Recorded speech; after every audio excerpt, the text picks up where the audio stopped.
Hello and welcome to this video. Today I'm going to look at all the variations of the Golden Gun prop replica that you can buy, and they're available on the market. I'm going to check them all out and compare them to each other and give a light subjective opinion at the end. There are a few different replicas you can look at if you're collecting prop replicas for James Bond, and the one I want to start with is the 1990s, about 1996 SD Studios Golden Gun. And firstly I just want to say, what is a prop replica? It's very difficult really. Prop replica is something that's meant to look exactly like the item that's used on the film that you see. Sometimes it isn't meant to be an exact replica because sometimes that's not possible. For example, a prop in a film might do several different things. When somebody's in a movie, the item they're using might have lots of different functions. But it's quite possible that the props themselves, there is one made for each function, and never something that does all of them. But as a fan, I think that we would be looking for what we see on the screen, i.e. something that does it all, and that's what I think a prop replica needs to do, and to do it well. So with that in mind, let's take a look at the SD Studios Golden Gun. Actually, I've got two of those here, so I'm going to bring the other one down as well. So both of these are second edition SD Studios. I did used to have a first edition, and I did a swap some years ago for another second edition because I actually prefer it. So have a look at this item itself. The first edition came in this nice glass case here with 007 etched into the glass and displays, and these two guns are exactly the same. As I say, they are both second editions. The main difference between a first and second edition is the angle of the cigarette case to the lighter is a direct 90 degrees. Whether this is more accurate to the film, I'm not sure, but it's slightly more pleasing to the eye because it's just angled a bit to look like a gun grip. And there's a small little ruby placed there that wasn't on the first edition. I think there was some difference in the method of attaching the cufflink to the main body, and some pen differences, but other than that they're pretty much the same. So in the film, Scaramanga, the adversary of James Bond, carries in his pocket a lighter, which is this item here, and actually, as you see, it's got the name Calibri on it, as they made the original film prop, I believe.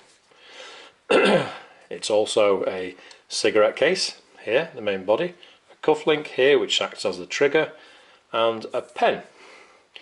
In the film you see one or some of these working, and again they may have been separate items to make it look like one item did every job. The pen unscrews, and inside is a golden bullet with the 007 engraved onto it. The cufflink unscrews.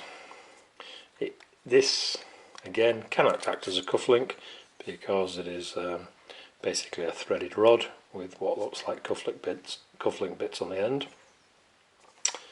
The cigarette case comes away there, and that is what you're left with to represent the lighter. So putting those on there,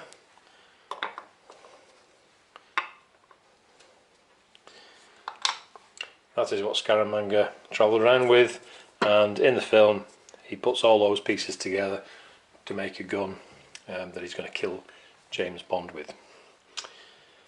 The good thing about most of these replicas is they all come apart like that, as they did in the film. So we're getting a good representation of what we see on the screen. So that is the SD Studios gun. So I'm just going to move this to one side. And this one as well. And then we're going to look at the next replica that was available. So the SD Studios one was mid 1990s. The next replica that came along was the Factory Entertainment one. SD Studios one was about $500-ish when it came out. The Factory Entertainment one was around the same, and that was 2010.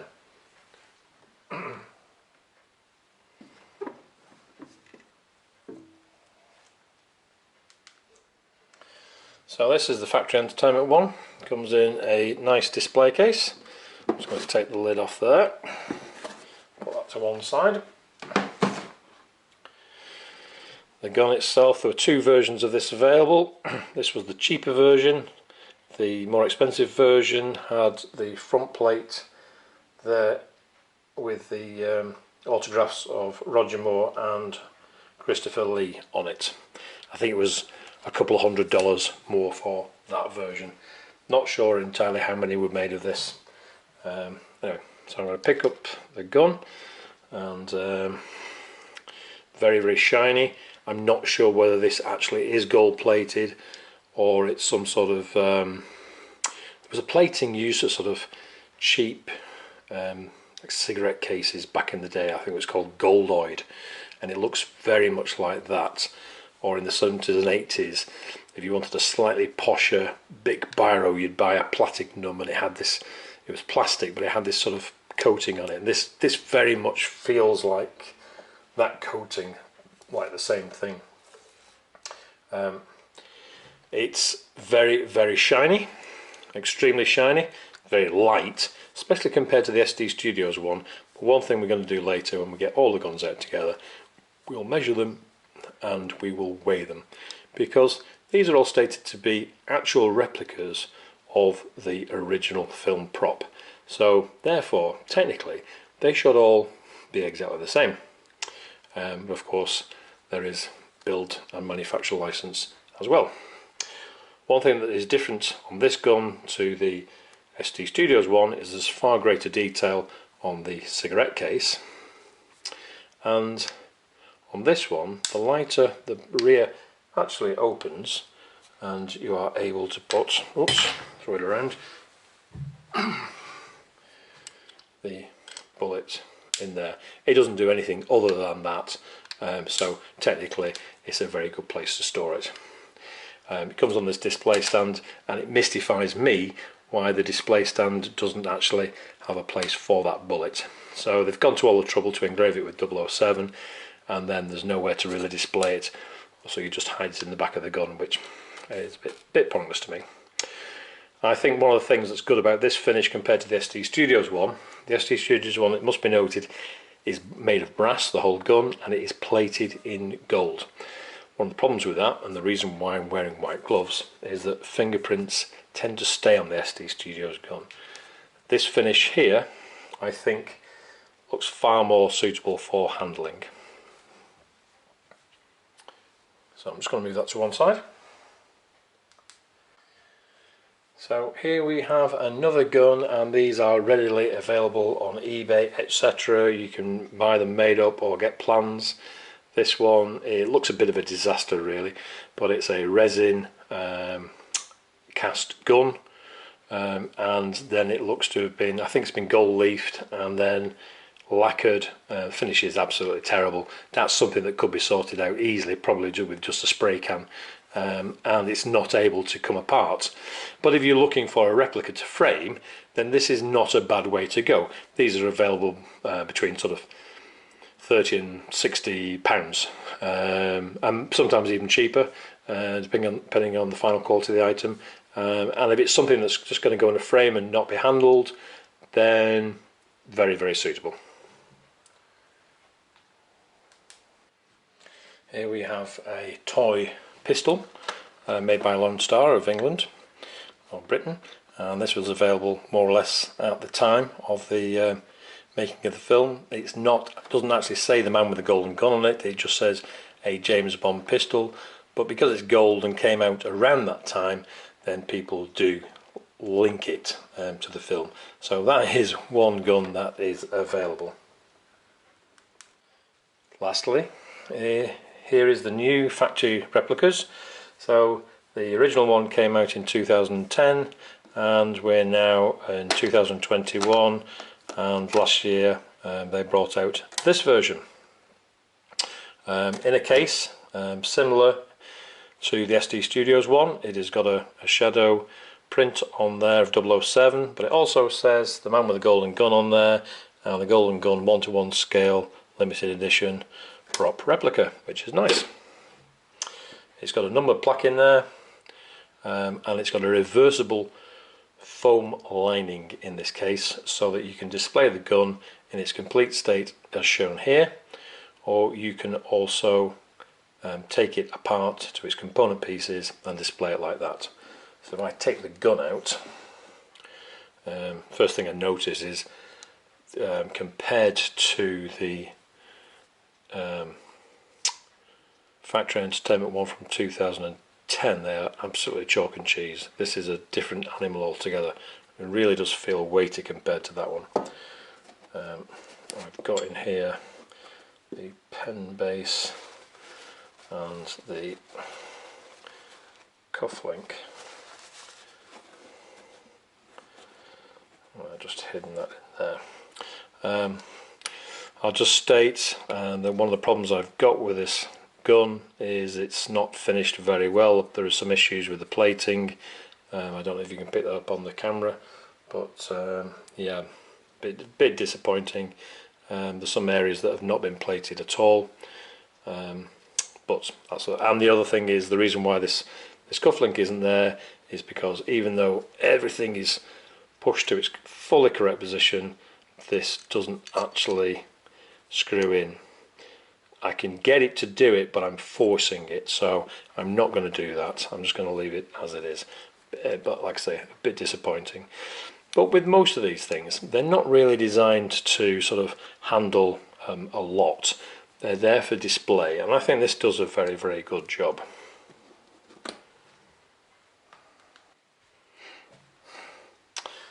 Right, one thing I'm just going to do now is I'm just going to weigh all these just so we can tell the difference, because this is how it feels in your hands, what you're buying. So I'll turn the scales on, and I'll do them in the order that we show them here.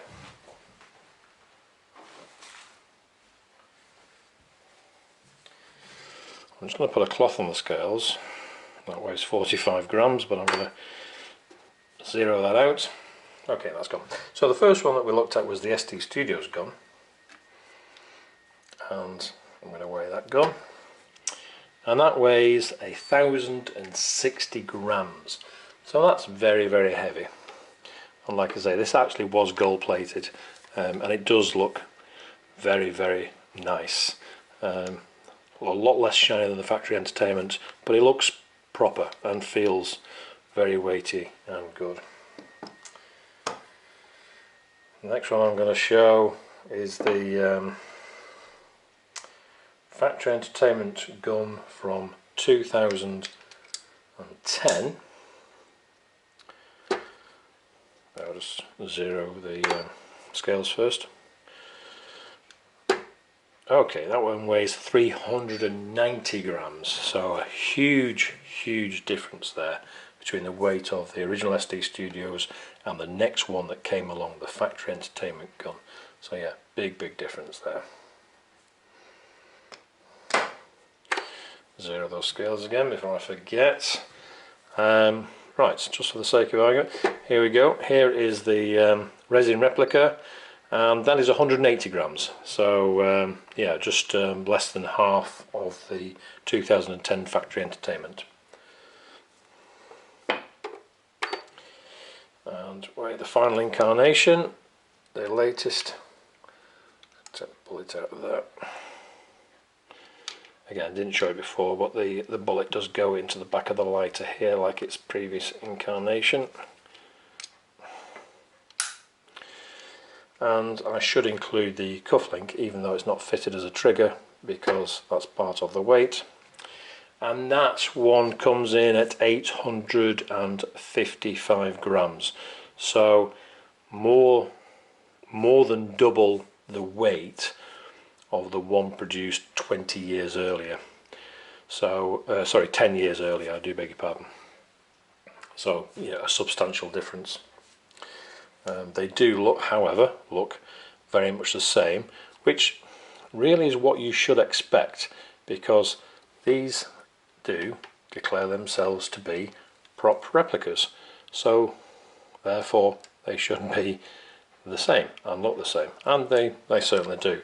I'm going to do the same thing with the latest Factory Entertainment and the original SD Studios gun, and I'm just going to slight differences in some dimensions,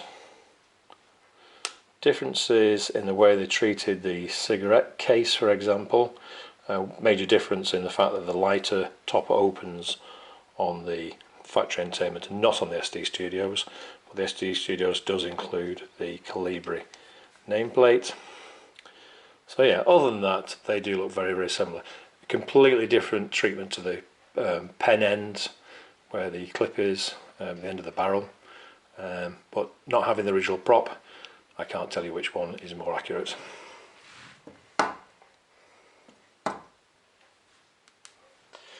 Just as a final thing, I'm going to zero the scales again, and I'm just going to weigh the actual golden bullets, because this is the SD Studios one, and that weighs in at 15 grams. Zero that. This is the 2010 Factory Entertainment, and that weighs in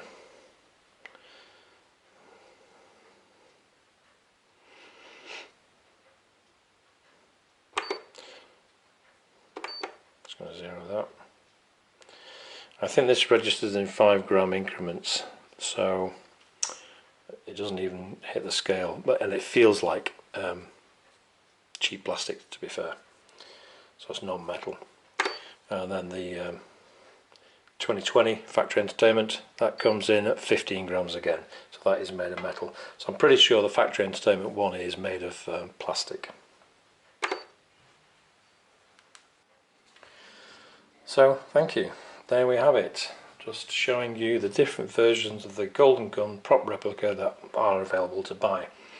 Now, one of the things that has happened over the years is that prices have differed, because there is 24 years between the first and the last shown here, so there's quite some time gone by. The SD Studios was originally slated to be about 7,500 limited edition. It's estimated that the actual ones made were probably less than 1,000, probably due to its price at the time, and trying to find 7,500 willing buyers, plus maybe some other issues with the company, which may or may not have been anything to do with this. The SD Studios versions, Series 1 or Series 2, there doesn't seem to be a massive difference in price. Seems to go anywhere between £2,000 to £3,500. I have seen it more. It is quite sought after, and it is an excellent piece of engineering. The resin copy of it still available, and it is tens of dollars, whatever you want to pay for that. The 2010 Factory Entertainment, that one seems to go for around 800 to £1,000, and maybe a few hundred more for the limited edition signed one. I think that one has got some scope to go higher, although as you've seen, it isn't quite up to scratch compared to the SD Studios or its replacement. and then to the replacement. This is available now. The original run seems to have been sold out, but it's possibly been sold out by a lot of people buying these for investment, so they are turning up. I missed the original lot of these because I just forgot about it, so I ended up buying it on the secondary market, but I did pay about £900, so that's what I think you can pick it up for realistically, because I just have done so. It looks fantastic, no two ways about it. It feels very, very good. You can handle it without fear of marking it, and it looks great in the display case. So if you can't stretch to an SD Studios one, this new Factory Entertainment one I think is a super piece of kit. All these, we're talking about a lot of money, but it's a piece that stands out, and it's an iconic showpiece, and something hopefully that owners should be proud of. Thank you very much. Thanks for watching. Take care.